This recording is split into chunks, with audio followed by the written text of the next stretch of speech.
నమస్తే. కేంద్ర ఆర్థిక మంత్రి నిర్మలా సీతారామన్ అధ్యక్షతన 55వ జీఎస్టీ కౌన్సిల్ సమావేశం డిసెంబర్ 21న జైసాల్మేర్లో జరగనుంది.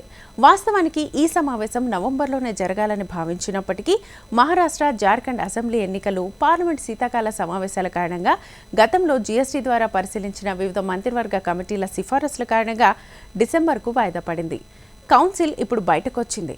ఈ సిఫారసులపై ఈ జీఎస్టీ కౌన్సిల్ సమావేశంలో చర్చించి వాటిని అమలు చేయాలా, తిరస్కరిస్తారా అనే అంశంపై బీహార్ ఉప ముఖ్యమంత్రి సామ్రాట్ చౌదరి నేతృత్వంలోని కేబినెట్ కమిటీ ప్రత్యేక జీఎస్టీ రేటును పెంచాలని సిఫారసు చేసింది.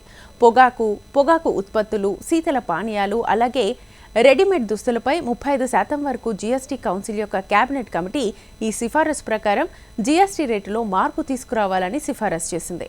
1500 వరకు ఖరీదు చేసే రెడీమేడ్ దుస్తులపై 5% జీఎస్టీని విధించవచ్చు. 1500 నుంచి 10,000 రూపాయల మధ్య ధర ఉన్న రెడీమేడ్ దుస్తులపై 18% జీఎస్టీని విధించవచ్చు.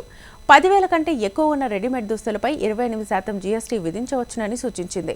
సౌందర్య సాధనాలు, గడియారాలు, బూట్లు, హ్యాండ్ బ్యాగ్లు వంటి జీవనశైలి వస్తువుల ధరల ఆధారంగా వస్తువులపై జీఎస్టీ రేటును పెంచే ఆలోచనను కూడా సూచించింది.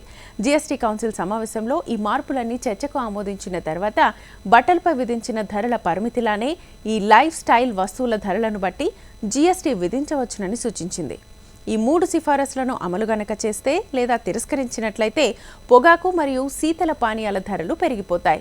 బట్టలు, గడియారాలు, బూట్లు మరియు సౌందర్య సాధనాల ధరలు కూడా మారొచ్చు.